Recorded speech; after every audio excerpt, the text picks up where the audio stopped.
Hello again. So I thought I'd give people a bit more of an update or an update of where I am with the shoulder.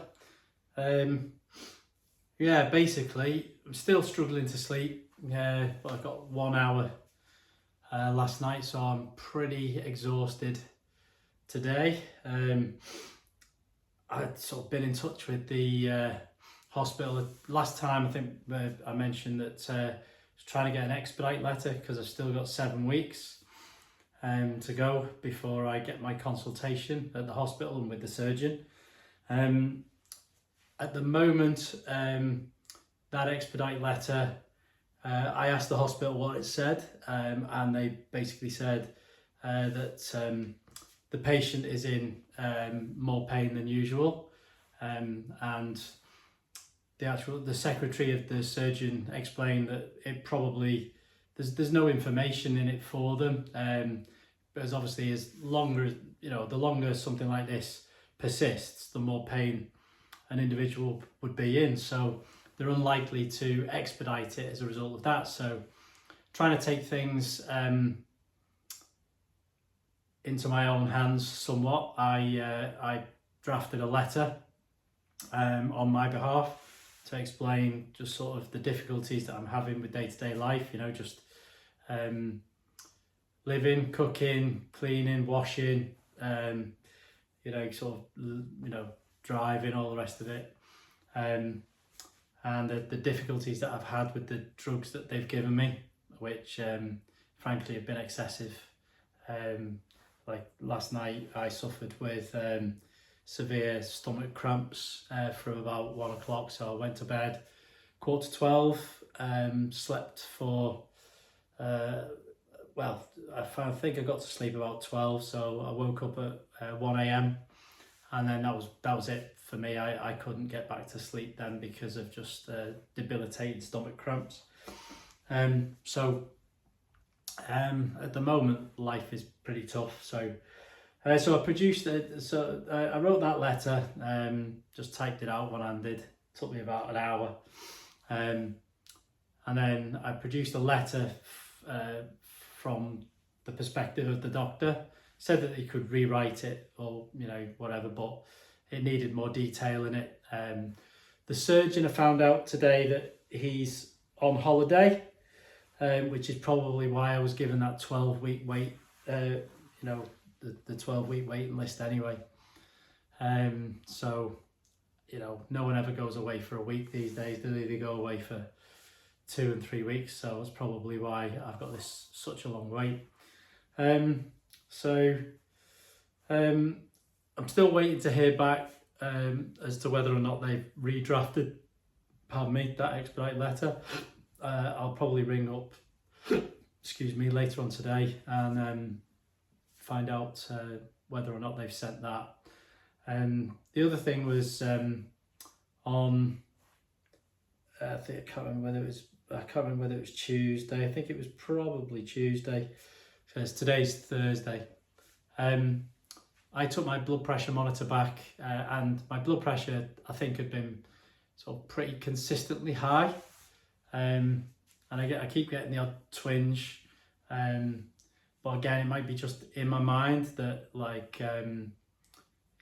I now know that I have high blood pressure, and this is sort of something that's playing on my mind now. Oh, am I going to have a heart attack? This, that, and the other.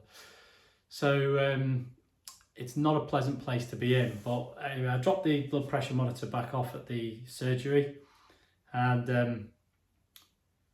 they said that I would get a phone call that day once the data had been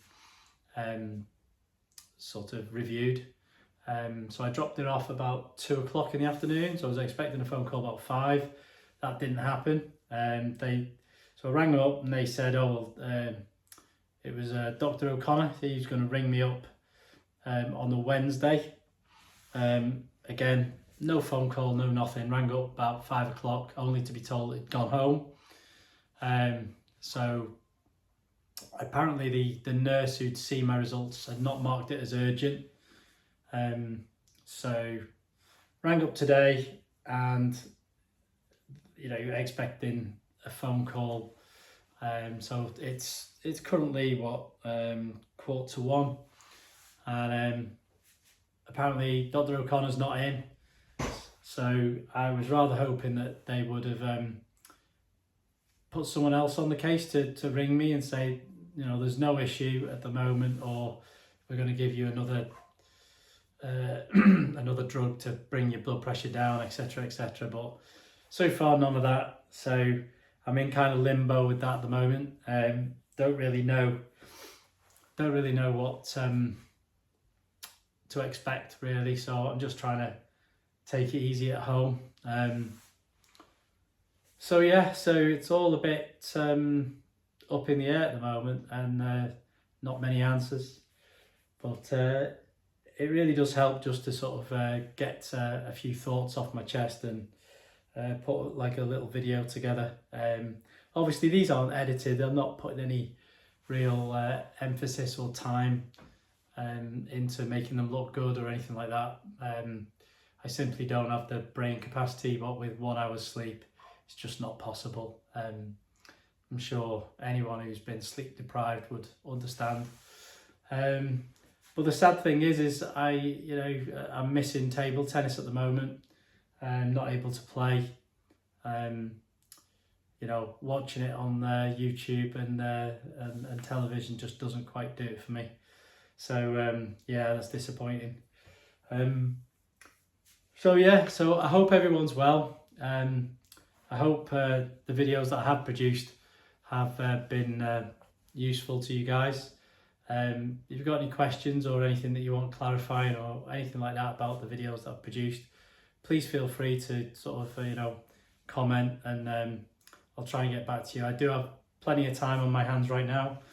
In fact, yeah, I mean, you're awake from 1 a.m. in the morning till midnight the next morning, so I'm literally awake for 23 hours a day. So if you've got any questions, even just regarding this or the NHS or the process or table tennis in general, or just anything, be nice to hear from you all. So yeah, take it easy. Thanks for watching, and yeah, I'll see you on the next one. But I'll keep producing these little snippets every couple of days, just to let you know how things are progressing. And yeah, it should get kind of interesting once we get the MRI, and I'll discuss what kind of results and things we get. So hopefully we get some good news soon. Cheers guys, speak to you soon. Bye now.